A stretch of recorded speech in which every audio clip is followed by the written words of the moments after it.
Seguimos esta noche en Minuto 1, la realidad, sin ambigüedades, contándote lo que otros te han escondido durante todo este tiempo. No nos sorprendemos porque te hemos venido advirtiendo de la situación argentina que otros acompañaban en el relato falaz y mentiroso del gobierno.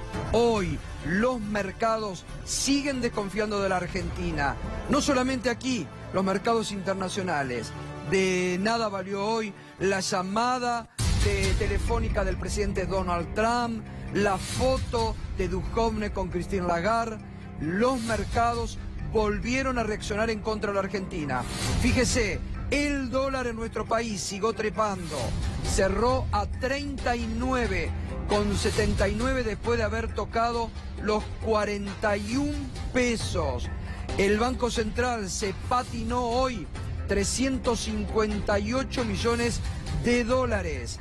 El riesgo país, 784 puntos. Además, la caída de las reservas. Siguen cayendo las reservas. Hoy cayeron casi 1.000 millones de dólares la reserva. 947 millones de dólares la pérdida de reservas en el día de hoy. Pero además, a nivel de Wall Street, las acciones argentinas se desmoronaron y siguen acumulando pérdidas, Fernando Alonso. Sí, señor. Y además salió el REM del Banco Central, la expectativa de mercado. 40,3% de inflación para el año. Perdón. 40,3% ya están dando. Acordate que esto siempre viene en un pasito atrás, ¿no? El REM siempre te da un pisito, te da un poquito menos. Ya están estimando 40,3% de inflación para este año y 25% para el año que viene. Así que no esperan que baje mucho. Y están esperando un pico de 5%. Qué lejos que estamos de aquel 28 de diciembre, ¿no? Donde cambiaron y que habían pautado para este 15% año. de inflación. 15% de inflación. ¿Y en el presupuesto para este año cuánto estaba previsto de inflación? 10%. 10%. Un piso de 8, un techo de 12, dijeron.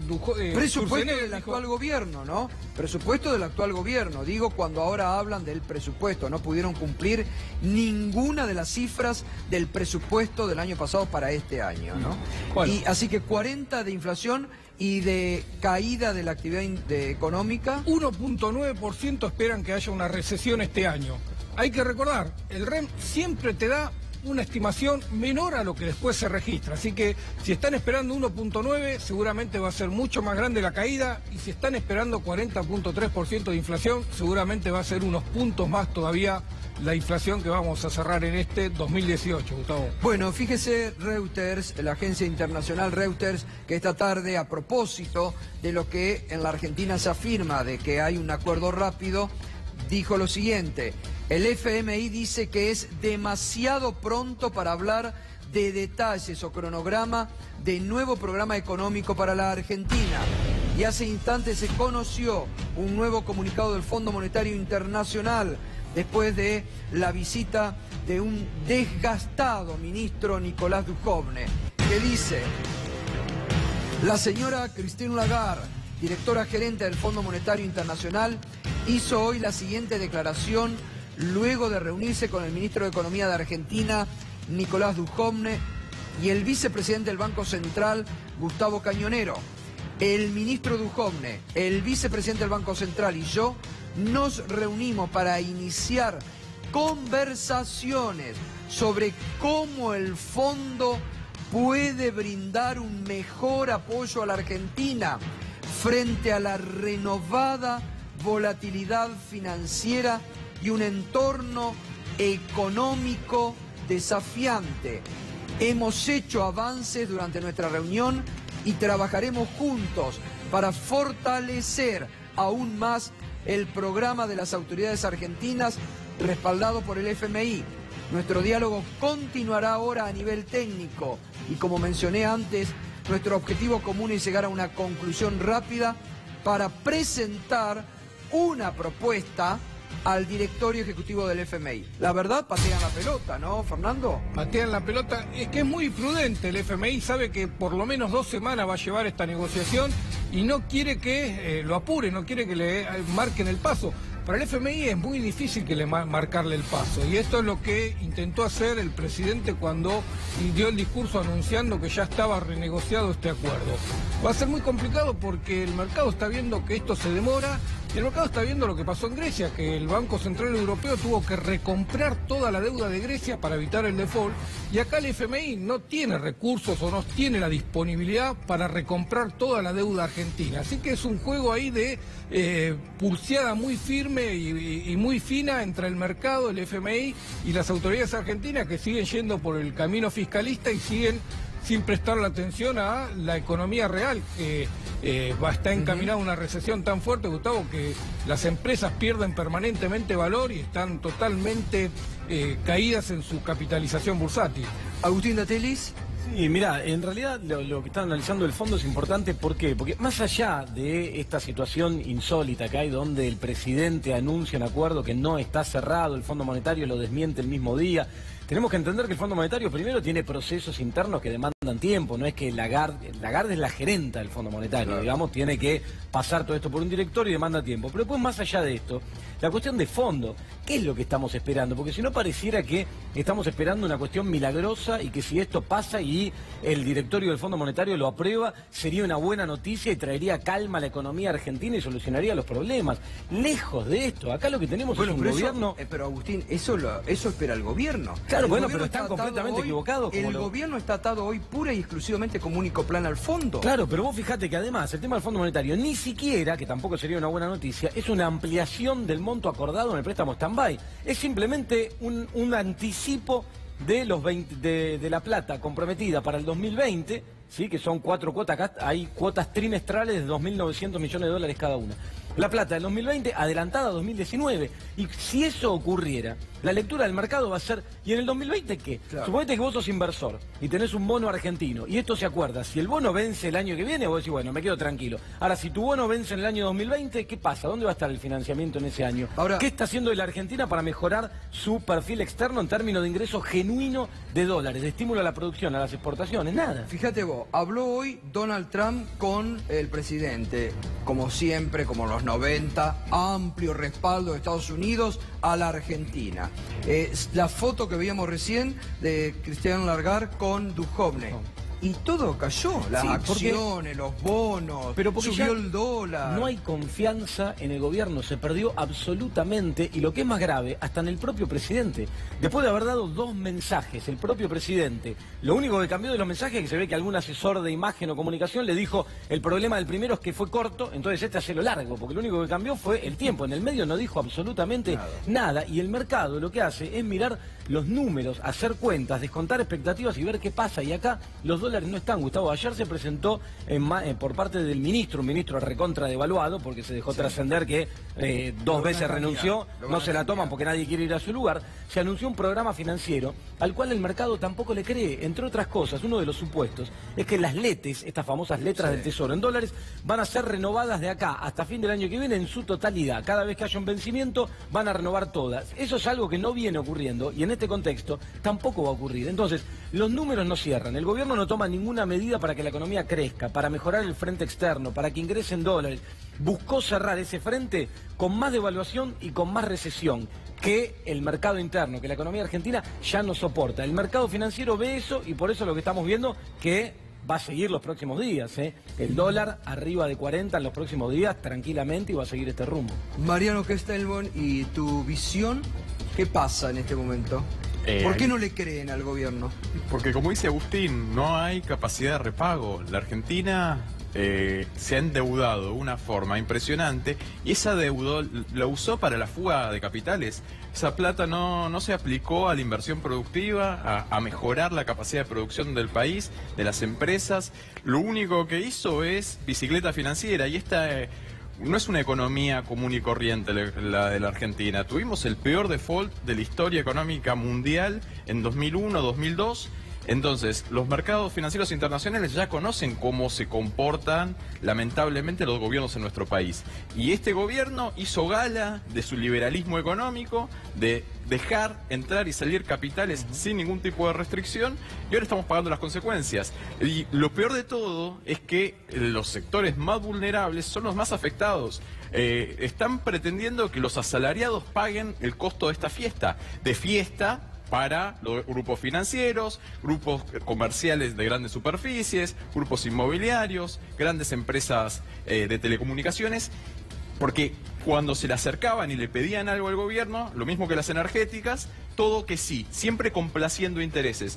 Cuando se le acercaron los trabajadores reclamando mejoras salariales, todo que no. El salario, desde las últimas elecciones, el salario privado registrado, que se puede seguir de bolsillo, bajó de $1.000 en promedio en octubre de 2017, ahora estamos en $550. Entonces están pretendiendo que este problema lo paguen los consumidores consumiendo menos, entonces Argentina importa menos y quizás tenga un saldo de exportación mayor porque lamentablemente va a haber menos consumo interno. Hoy ya llegaron nuevas listas de precios de las principales cadenas distribuidoras. Hoy, el fin de semana fue impresionante. 12 a 18% de aumentos en elementos básicos de la canasta de alimentos. Me está mandando gente amiga de Entre Ríos. En Concordia, por ejemplo, el medio kilo de polenta, 90 pesos. Polenta. 90 pesos. El traslado de esta devaluación, retenciones, es el problema de no haber puesto retenciones como corresponde. Una retención que te baje el precio interno de los alimentos en Argentina, la retención que pusieron no tiene ningún efecto sobre los precios internos, por lo tanto todo el traslado de la devaluación va a ir directo a precios. Fernando, y además haber liberalizado la posibilidad de liquidar las exportaciones en un plazo indefinido, pueden no liquidar si quieren. Entonces, el modelo, además hay una cosa, me parece que es muy importante, está saliendo un batallón de economistas liberales en los medios de comunicación que está diciendo que este gobierno no fue liberal, porque no quieren que esto vuelva a ocurrir, o sea, quieren reservarse el derecho a volver a atacarnos con un modelo neoliberal. Tuvimos 3 experiencias, quieren llegar a una 4ª experiencia de liberalización total de la cuenta de capitales. El otro día fui a un programa de televisión y uno de ellos me atacó, me decía, cepo, como si no existieran grises. Y son un ejército, son muchísimos. Claro. Y son los mismos que en el primer año de gobierno apoyaron firmemente porque el rumbo de este gobierno era afín a sus intereses. Cuando ven que la van a chocar, bueno, empiezan a criticar. No, marcar una cosita nada más, digo, el traslado a precios, que es uno de los grandes problemas que tiene esto de la devaluación y la devaluación que va a seguir los próximos días, es gravísimo. Y estas proyecciones del REM, que marcabas vos, que se quedan siempre cortos, 40,3, se quedan cortísimas. El gobierno habla de 42 y también se queda corta. Estamos proyectando vamos a estar inflación? Niveles de inflación por ahora como están dadas las cosas, porque proyectar hoy es muy difícil, porque el dólar puede seguir en torno al 50%. No, ¿a fin de año? Sí, pero Gustavo, eso ya es hiperinflación. Bueno, no, hiperinflación es una cuestión descontrolada a niveles mucho más altos, pero es inflación altísima. Y aparte, lo más grave de esto, con salarios pisados... Y agosto las proyecciones mensuales estaban en torno a 4, los últimos días hubo una aceleración por todo este movimiento, lo que es la gran incógnita, septiembre. ¿Qué pasa en septiembre? Con el movimiento de hoy de los combustibles, pero te marco un dato que no es menor por el tema de que hablábamos recién y Mariano también, de la pérdida de confianza del mercado que te contábamos. Hoy el nivel de reservas, después de haber caído casi $1.000 millones, vuelve a ser el mismo nivel de reservas que antes de que hayan ingresado los dólares del Fondo Monetario Internacional. ¿Cuánto pasó? Un par de meses. ¿Dónde están esos dólares? Se siguen yendo por fuga. Entonces, en ese contexto, ¿vamos a pedirle al Fondo Monetario más dólares o que adelante dólares? ¿Para qué? Por eso, no es una buena noticia ni siquiera que lo aprueben. Omar Príncipe, de la Federación Agraria Argentina. ¿Y cómo han tomado todas estas medidas? Muy mal. Con mucha amargura por parte de los productores agropecuarios, de los pequeños productores. Y bueno, escuchaba a los panelistas cuánto material que dieron en 5 minutos. Todos aquellos que veníamos advirtiendo que este modelo iba hacia una exclusión de los trabajadores, de las pymes agropecuarias, de las pymes comerciales, de las pymes industriales. La verdad que el presidente sigue diciendo, y hoy creo que lo ha ratificado, que hay un solo camino, que este es el único camino. Sí. Y este es el único camino para que queden solamente en pie muy pocos actores. Lo que está pasando, la verdad que una vez más, nos tratan a los pequeños chacareros y nos hacen pagar un impuesto, una retención, igual que si fuésemos grandes actores, como si fuésemos un pool de siembra de 10.000 o de 15.000 hectáreas. Esto es lo que sucede con esta nueva medida, en donde le agregan retenciones a las exportaciones en forma igual a todo el mundo. ¿Y cómo están ustedes en los pueblos? Mirá, en los pueblos. En los pueblos me comentabas el otro día, contale a la gente lo que vos me contaste. ¿Dónde era Morteros, el pueblito que me contaste, que son muy pocos habitantes que ya tienen comedores nunca vistos en la historia del pueblo? En Camilo Aldao, en una ciudad de Córdoba, del sur de Córdoba, que son cerca de 10.000 habitantes y donde ya existe un comedor que los chicos van todos los días ahí. Creo que eran 80 chicos que diariamente van a ese que a nunca ese se había vivido eso en plena pampa húmeda, claro. Gato, en donde directamente esto es casi, digamos, imposible.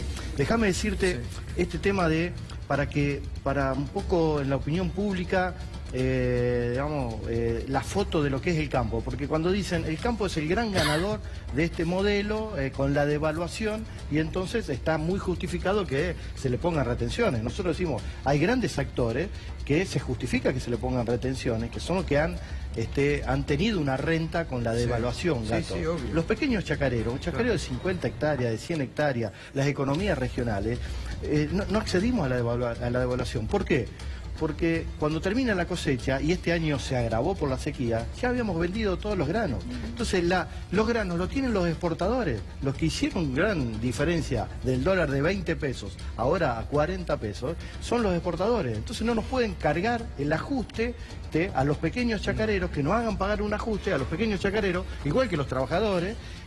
Y nos preguntamos, ¿nosotros una vez más tenemos que pagar este ajuste para la timba esta de que 300 millones o 400 millones diarios se van para parar el dólar o para pagar la deuda del Fondo Monetario Internacional? Exportadores que ya registraron las ventas, enterados de que iba a haber un retoque con la complicidad del Ministerio de Agroindustria. Porque hay que aplicar la ley Martínez Raimonda, ¿no? Porque las declaraciones juradas la hicieron el día jueves y viernes, y después recién la cerraron cuando ya era obvio que creo que hicieron operaciones por 2.300 millones. Entonces, por supuesto que primero hicieron todas las operaciones, después cerraron. ¿Lo decepcionó Echeverri? Creo que no es decepción, creo que cumplió el mandato por lo que fue digamos, ministro, que ahora devaluado a secretario. Fíjate, achicó la Secretaría de Agricultura Familiar. La Secretaría de Agricultura Familiar. Que de paso, 500 más de paso, nuestra solidaridad una vez más y el acompañamiento a todos los despedidos que están ahora todavía dentro del ministerio haciendo una resistencia. Exacto. Además, achicó y digamos, desaparecieron todas las políticas públicas para los pequeños agricultores, para la agricultura familiar. Y ahora, digamos, es parte de este plan en donde también desaparece el Ministerio de Agroindustria y nos trata a todos los pequeños y medianos productores como si fuésemos grandes actores. Vamos a repasar, está Ricardo Forster. Ricardo, que ha escrito incluso un libro sobre el neoliberalismo, la vuelta al neoliberalismo, pero la esperanza siempre de otras posibilidades. Porque ayer, dentro de lo que el presidente dijo, y lo quiero analizar con Ricardo, dijo que estos habían sido los 5 meses más dolorosos de su vida. A ver, lo volvemos a escuchar. ¿Creen que me hace feliz contar esta realidad? ¿Creen que me hace feliz no darle los recursos a la gente que más lo necesita? No me van a encontrar del lado de los que especulan pensando en la próxima elección. Me van a encontrar del lado de los que dejan la vida por ustedes. Para mí no es fácil. Quiero que sepan que estos fueron los peores 5 meses de mi vida después de mi secuestro. Pero ni por un minuto dejé de hacer lo que estuvo a mi alcance para enfrentar con ustedes lo que estamos viviendo. Bueno, esto era lo que yo llamé más temprano la actuación del presidente. Porque uno suponía que en el peor momento político y económico de su gobierno, que a través de los periodistas cercanos al oficialismo nos dijeron, no, el presidente estuvo todo el fin de semana encerrado en Olivos. Por Carlos Pagni anoche nos enteramos de lo siguiente, fíjese.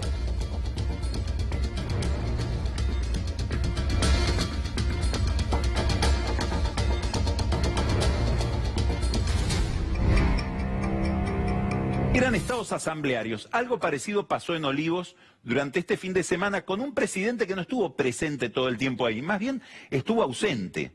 Y en muchos casos jugando al pádel en su casa o jugando al fútbol o asistiendo al partido de Boca. Todo esto puede ser la señal de un presidente muy confiado en sí mismo o muy alejado de la escena para que la escena le resuelvan otros. Ricardo. Yo me preguntaba si tenemos derecho a la sorpresa. Yo escuchaba aquí a los amigos que vienen del mundo de la economía volver a narrarnos, primero, mucha de una historia que ya nos atravesó como sociedad, durante la dictadura, durante los años 90. Ahora pareciera ser que hay quienes se sorprende que todo el cóctel que desde el comienzo estuvo mezclando el gobierno de Macri hubiera podido llegar a resultados diferentes a los que acaba de llegar. Estamos frente a una catástrofe social, económica, lo peor está por venir. Y están aquellos que hablan de gradualismo, ¿no? Los supuestos verdaderos liberales dicen, se equivocaron, no hicieron el ajuste que tenían que hacer, es un problema de déficit fiscal. Y estamos de nuevo demasiado atravesados por el lenguaje de la economía.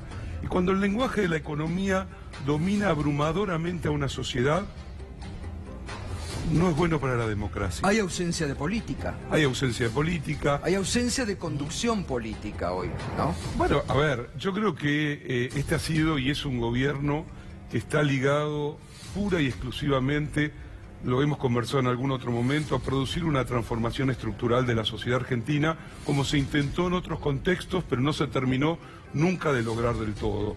Significa desindustrializarla, significa destruir la masa crítica de trabajadores sindicalizados, significa, fíjense, una cosa de locos, me ayudarán los economistas, pero no sé si hay gobierno a nivel global que, lejos de apoyar la exportación industrial, valor agregado, lo que hace es ponerle efectivamente más dificultades agregándole retenciones, o que utiliza exclusivamente las retenciones no para mejorar la economía, no para distribuir, no para desplegar políticas sociales, sino que utiliza las futuras retenciones para pagar deuda sobre deuda sobre deuda. No hay alternativas dentro de las políticas neoliberales. Esto hay que decirlo muy claramente, porque ahora hay una mentira que anda rondando el escenario mediático argentino, que es que la única salida posible es abrazarnos al Fondo Monetario, abrazarnos a Trump, abrazarnos al peor de los modelos económicos, porque ya no le queda de nuevo a la Argentina, como a la Argentina de los años 90, exacto, ninguna otra alternativa. Me parece que lo que hay que salir a decir en términos políticos, en términos de política, es que efectivamente hay otras alternativas que implica también rescatar la democracia argentina, porque lo que esto genera también es que los tecnócratas de lo peor, que tienen... Yo escuchaba, no sé si escucharon al supuesto ministro de Economía decir, nosotros no somos... Sádicos. No hay que ser psicoanalista, no, obvio, en un país tan analizado como el nuestro, para decir, este hombre está diciendo la verdad. Exacto. Este ha sido un gobierno de sádicos. Pero fíjate vos una cosa, Ricardo, esta mañana lo he analizado de la misma forma. Dicen eso y después nos enteramos, el presidente hace esa actuación ayer, y después nos enteramos que el presidente estuvo ausente del núcleo de definiciones, 3 días de incertidumbre, y el presidente había estado jugando al pádel, al fútbol, mirando Boca, mientras la Argentina tiene una incertidumbre. Entonces, son sádicos.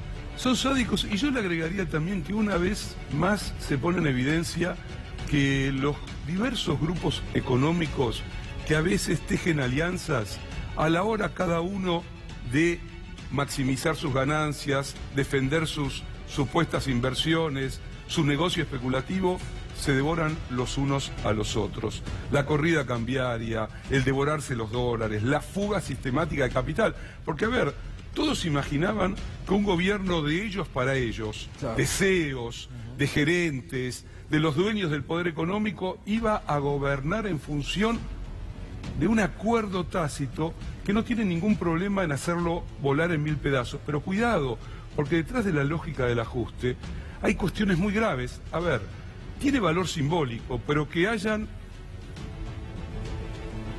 destruido una tradición fundamental de la historia social argentina, como ha sido y sigue siendo en el imaginario social un ministerio como el de salud, creado por Perón junto con el gran sanitarista argentino que fue Carrillo, imaginando que la salud no es ni un gasto ni una inversión, es una política social.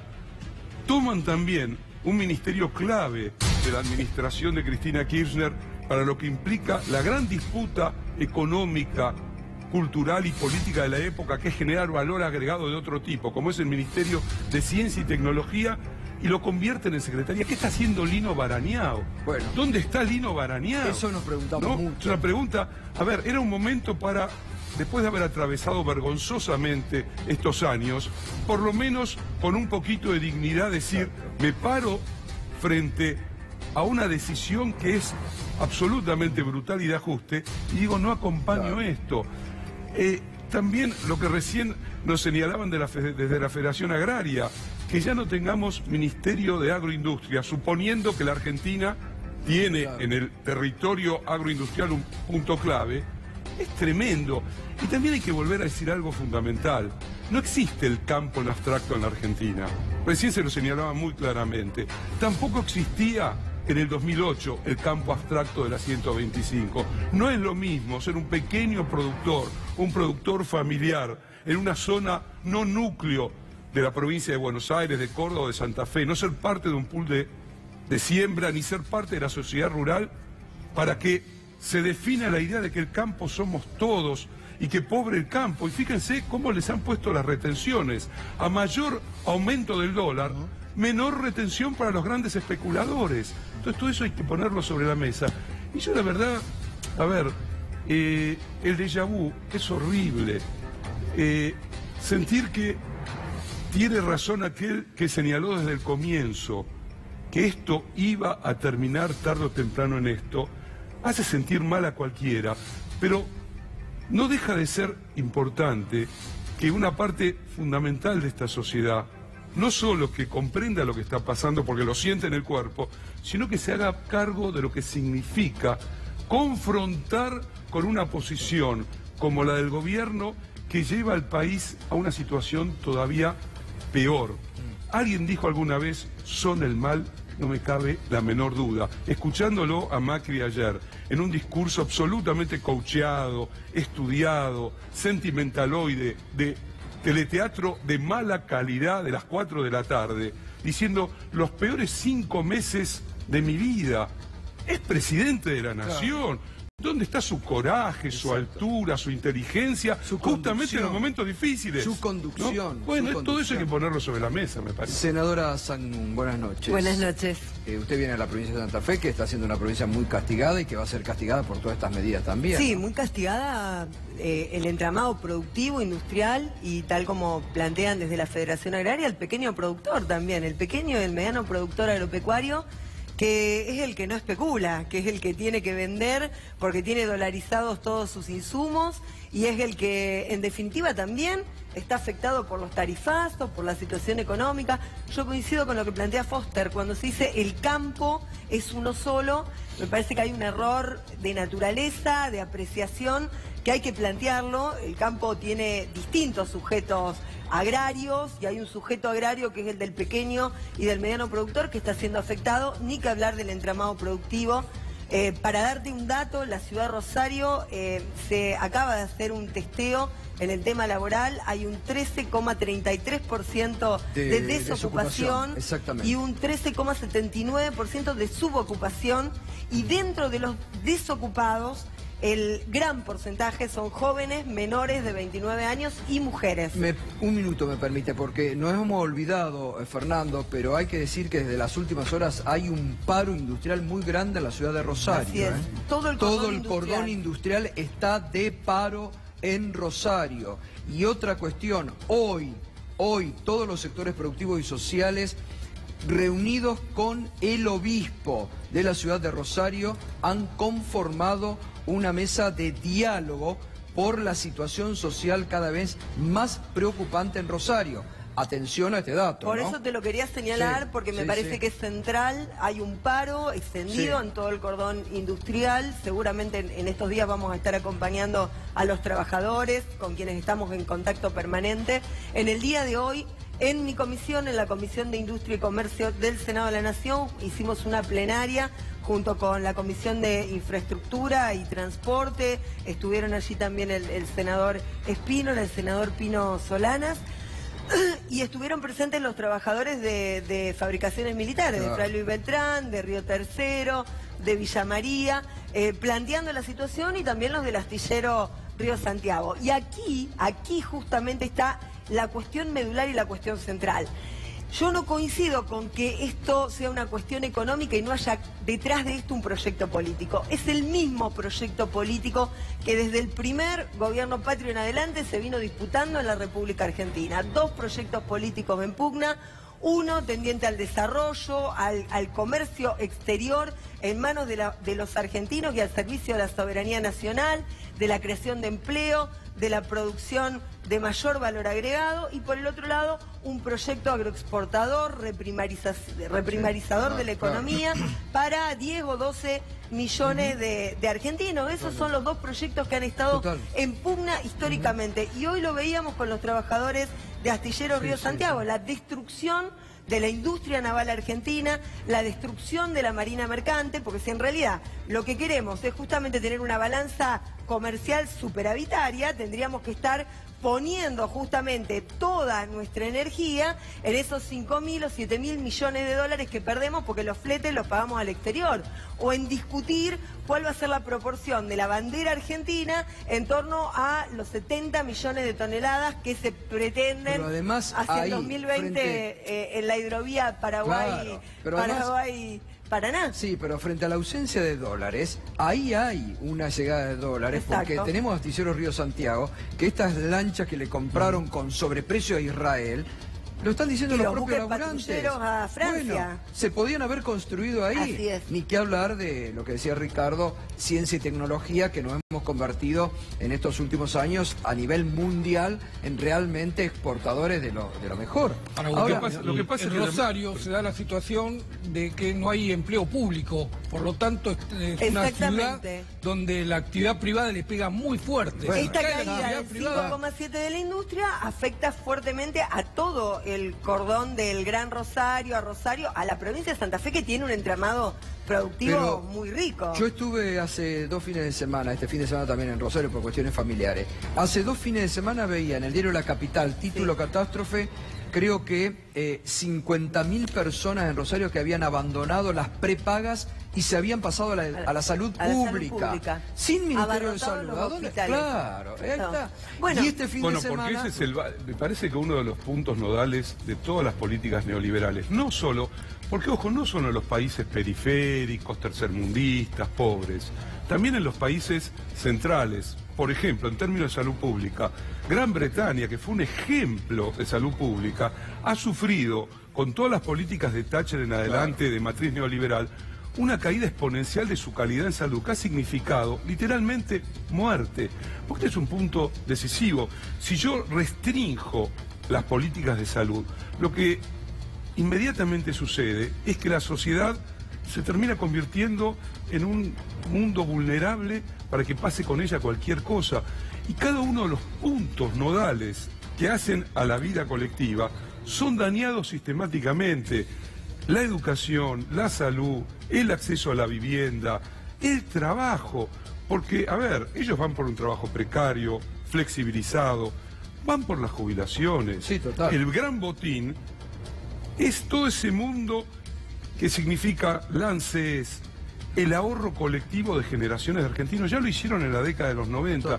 Entonces me parece que este es un momento decisivo para que, de nuevo, me parece muy bueno esto de mostrar que hay proyectos alternativos y que se confrontan en la historia argentina. Seguro, y el concepto que tiene ese modelo político es el de que la salud, la educación, el trabajo son mercancías, no son derechos humanos.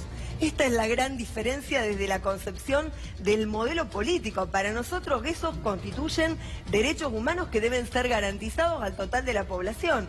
Para ellos es una mercancía sometida a los vaivenes del mercado. Entonces, pero por eso llama a Trump. Claro. Estados Unidos es el modelo arquetípico más brutal de inexistencia real de leyes de protección al trabajo, de una salud pública que el pobre de Obama intentó hacerla un poquito mejor y no pudo.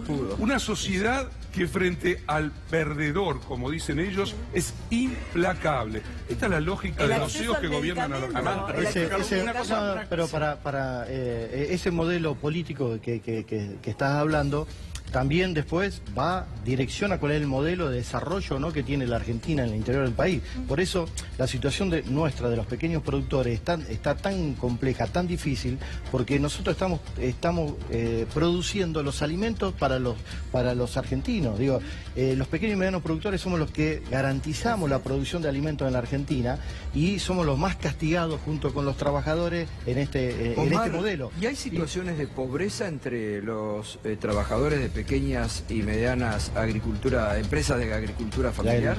¿Hay situaciones de pobreza ya? Hay situaciones, mirá, hay muchos agricultores nuestros, productores federados, que han dejado de pagar la salud, no tienen posibilidad de pagar la salud, porque están tratando de pagar, digamos, lo indispensable, y a veces se pagan los impuestos para que la AFIP no venga y te bloquee directamente todas las cuentas y se te caiga toda la situación económica de tu familia. Pero entonces, si no te baja el monotributo social agropecuario e impulsivamente los conminan ahora a esos agricultores familiares pequeños que se habían incluido durante nuestro gobierno a una economía virtuosa con más oportunidades y más posibilidades. Se los condena ahora a pagar un monotributo común que ni siquiera se los ha notificado, o sea que ahora se van a encontrar también con una deuda. O sea que no es solamente el desmantelamiento del aparato del Estado en materia de agricultura familiar, en materia de agroindustria, en materia de salud. Es la desarticulación de las políticas públicas que son el sustento del modelo político de inclusión. Lo que está pasando en los pequeños productores, hay un sector de pobreza, como decís vos, y hay un sector de pequeños y medianos agricultores que están dejando sus chacras. Digo, estamos viendo en una aniquilación diaria de productores, de productores de cerdo, tambos, que están cerrando día a día. Pero te doy un dato, que a vos te gustan esos datos concretos. En mi pueblo, en Villa Luisa, que es un pueblo de 3.500 habitantes del sur de Santa Fe, que la senadora seguro conoce, habían quedado 2 tambos en estos últimos tiempos. Esta semana cerró uno de esos 2 tambos. O sea que queda un solo tambo. Digo, esto es lo que pasa a diario. Nosotros lo conocemos. Y es la realidad que está pasando en el modelo productivo del interior. Sí, hay una cuestión concreta que me parece que es muy importante respecto a lo que decía antes Ricardo. El gobierno fue cediendo soberanía, ya no tiene autoridad para tomar decisiones en materia económica. Ahora el que toma las decisiones en materia económica y va a seguir influenciando a los gobiernos que sigan es el Fondo Monetario Internacional. Entonces, las políticas neoliberales que llegaron para quedarse, a menos que haya una revolución muy muy fuerte, lo que están imponiendo es que esas decisiones están en función del interés de los grandes grupos financieros internacionales. Por lo tanto, la cuestión de la calidad de empleo, de la generación de empleo, no les interesa en lo más mínimo. Lo que quieren es realizar ganancias de corto plazo, rentísticas, financieras y comerciales. No les interesa el desarrollo productivo. Entonces, que haya generación de empleo de calidad o no, no les interesa. Antes, cuando estaba el gobierno macrista, por lo menos estaba la expectativa de que en 2019 tenían elecciones y entonces tenían que ceder algo. Ahora ya todo el gasto social, todo el gasto de capital lo deprimen completamente porque ya no tienen interés, ya la misión está realizada. Han pulverizado los salarios de los trabajadores, han destruido puestos de trabajo, la precarización laboral es un hecho, ahora se baja la salud, se bajan las condiciones sociales y lo único que tratan de resguardar es tener un 0,3% del Producto Bruto Interno para gasto social de emergencia para contener eventuales saqueos. Y nada más. Entonces, este modelo neoliberal, eso a mí me parece que es lo más preocupante de todo, que está de fondo. Una sola cosa, estoy de acuerdo con lo que decís. Hay un punto que a mí me parece también central de cara a lo que se viene. Yo no estoy convencido, más bien creo lo contrario, que estemos atados de una vez y para siempre a un acuerdo bastardo con el Fondo Monetario Internacional. Argentina no es Grecia. Grecia se aterrorizó ante la posibilidad de salir del euro. Syriza, los conozco bien, he conversado con ellos, en el momento en que tenían que haber tomado otra resolución, creyeron que salir del euro era el infierno. La Argentina no está en una zona de euromoneda o la que fuere y tiene otras chances. Ahí sí me parece que es la política, que es lo regional, que es un tipo de alianza a nivel internacional de ruptura con un modelo que si fuera inexorable, por el peligro me parece, volver a introducir en nuestros discursos la palabra inexorabilidad, que funcionó dramáticamente. Ricardo, no decía lo de la Revolución Popular. No, a ver, la de Néstor Kirchner no fue una revolución popular. Y sin embargo, tomó una decisión política en relación a la economía, acompañado, por supuesto, por lo que estaba sucediendo en la región.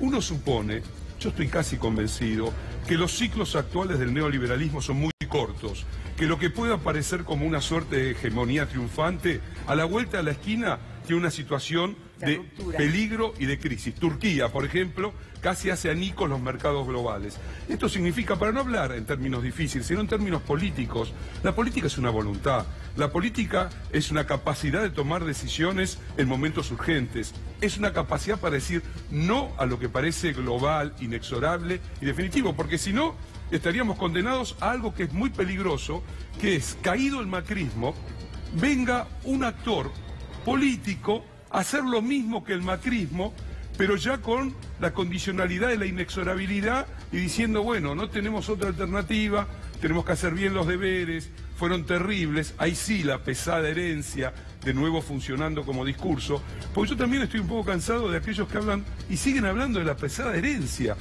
Recibieron desendeudada a la Argentina como nunca en su historia democrática contemporánea.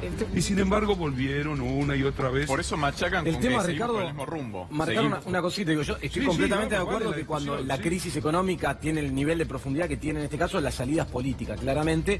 Y sí es cierto lo que dice Mariano en términos de las condicionalidades que esto nos plantea de cara al futuro. Ahora digo, para generar un cambio de 180 grados, acá lo que hay que generar es un cambio de política económica de 180 grados para sacar al país acá. Hace falta determinada legitimidad popular donde el gobierno trabaja desde el punto de vista comunicacional y político, y ahí donde aparece la complicación, me parece, de lo que viene hacia adelante. Estamos de acuerdo en el diagnóstico de cambiar, pero me parece que ahí hay una complicación. Ahora no falta ahí, yo tiro acá, porque yo estoy muy preocupado con este tema que vos planteás, Agustín. Yo creo, y le pregunto también a la senadora, y tiro la bomba acá, yo creo que a la oposición en la Argentina le falta liderazgo, le falta conducción y le falta decisión. Yo creo que han desertado tanto dirigentes políticos como dirigentes gremiales, de organizar un proyecto alternativo. Se la están dejando muy fácil a Macri si quiere ir a reelegir el año próximo. Y muchos sectores que aparecen de la política que no hay que generalizar. No, yo creo que no hay que generalizar. Creo que sí hay sectores que son funcionales a ese vasallaje, porque en definitiva lo que está planteando con mucha claridad es el vasallaje cultural, esta cuestión de la falta de decisión política, que si algo entiendo marcó Néstor Kirchner con su llegada en el 2003, tuvo que ver con esa decisión política de afrontar la realidad que estaba frente a él y decidir transformarla junto con el conjunto de la sociedad argentina. Vengo a proponerle que un sueño tiene que ver con hoy esa no está ruptura. Néstor Kirchner. Ahora, ¿qué se hace hoy? Yo lo que creo es que hoy existe claramente un liderazgo político, que es el de Cristina Fernández de Kirchner, pero que está es ausente, está ausente Cristina. No Yo está digo, ausente. no se puede hacer política con Twitter, Facebook. Hay que mostrarle a la gente, hay que mostrarle en el Parlamento, que es a donde la puso el pueblo de la provincia de Buenos Aires. Ahora bien, no hay que olvidarse que a la par de toda esta situación económica y social que estamos atravesando, hay un proceso de lawfare, de guerra jurídica en la República Argentina, que está a su vez trabajando paralelamente con esta cuestión social y económica, persiguiendo a la líder más importante de la oposición. Yo vuelvo al ejemplo, al mismo ejemplo, a la misma situación, que coincido con vos, está bien. Míralo a Lula. Lula, hasta que lo llevaron a la cárcel, se recorrió Brasil, armó las caravanas. puso detrás de él un proyecto político. Yo hoy no veo eso en la Argentina de hoy. Cristina claramente está caminando, no aparece permanentemente en las redes sociales, pero tiene un trabajo permanente con distintos sectores, trabajadores, Ricardo, gremios, ¿vos cómo lo ves? A ver, populares, yo estoy muy de sectores acuerdo con lo que está populares. diciendo la senadora. Quiero decir, a ver, los liderazgos son muy particulares, tienen características difíciles de reducir en pocas palabras. Hay algo, yo diría, que está allí en el propio nombre del cual es portadora Cristina. Cristina tiene un nombre que cuando se pronuncia produce efecto político, efecto de interpelación. No es casual que apenas sucede algo y Cristina tiene que aparecer en escena, toda la escena, todos los focos van hacia Cristina. Me parece que los acontecimientos son tan veloces en la Argentina que aquello que hace 2 semanas, fíjense, en octubre del año pasado, rápido, el macrismo tenía garantizada supuestamente la elección del 23, no del 19. Sí. A finales de año les estalló todo con 2 movilizaciones impresionantes, cacerolazo, y empezó todo este proceso. Hace 1 mes y medio atrás, Cristina estaba en el centro de la escena y todas las encuestas le daban impresionante. Llegaron los cuadernos y parecía de nuevo que el lawfare, la persecución judicial, los medios de comunicación estaban empachados. De repente estalló brutalmente la crisis económica. La realidad estalló. Y el macrismo hoy está demudado. Sí. Esto significa que a veces la realidad va a una velocidad que perturba cualquier proyecto que podríamos definir como causalístico. Es decir, A le sigue a B y así cada cosa. Todo lo contrario, la Argentina tiene algo de lo imprevisto, de lo azaroso. Como dice Jorge Nadie lo Asís. esperaba a Néstor Kirchner en el 2003. No, obvio. Yo creo que, a ver, oposición hay. Lo que falta es efectivamente terminar de hacer cuajar una confluencia que constituya un frente opositor con un posicionamiento político muy claro y decisivo. Unidad de concepción Claro. y unidad de acción, porque la verdad que también la unidad debe ser en torno a un proyecto político, a un proyecto emancipador para la había un República proyecto Argentina. de presupuesto, porque ahí el gobierno va a tratar de meter este severísimo ajuste en el proyecto de presupuesto, creo, ¿no? que va a tener que pasar por el Congreso de la Nación. Estamos Ahí- al borde de ahí una se van a palabra, una palabra mal dicha, cuando nadie lo espera, puede producir no una tormenta, un huracán en la vida social política argentina. Es como Esperando a Godot, ¿no? Aquella obra de teatro donde Godot nunca llegaba.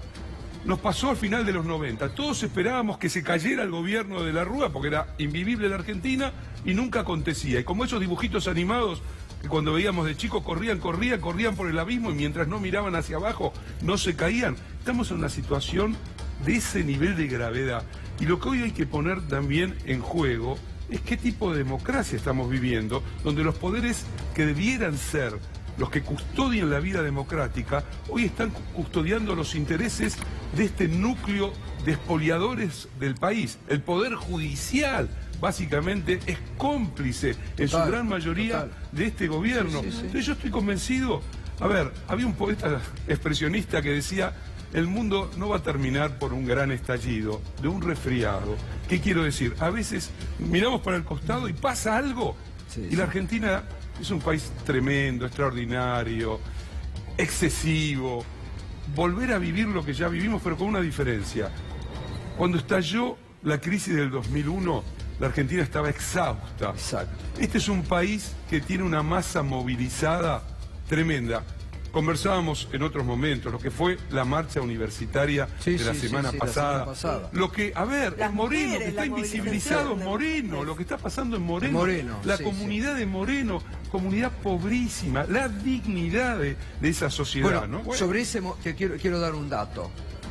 Hoy me enteré, vergonzoso, que un funcionario del gobierno de la provincia de Buenos Aires les ofreció pagarle los viajes de egresados para que levanten en la comunidad de Moreno los paros.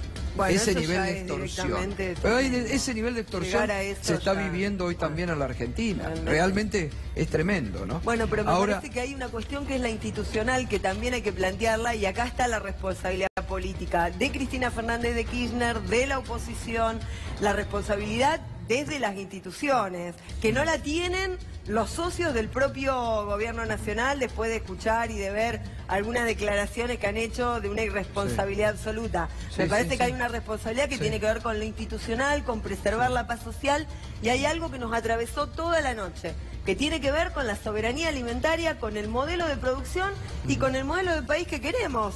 A ver, matan a un chiquito en la puerta de un supermercado que va a buscar comida. Estamos discutiendo modelo de producción, necesitamos soberanía alimentaria, alimentos baratos, sanos y de calidad para los 45 millones de argentinos. Tengo que hacer una pausa. Te dejo la pregunta, Omar. Similitudes si hay, ves, con la 125 acá, y después le voy a preguntar a Ricardo que me haga un análisis de de lo de el secretario de Cultura, ¿no? Que comparó al presidente con Marcos Peña con Tony Sher. Ya volvemos.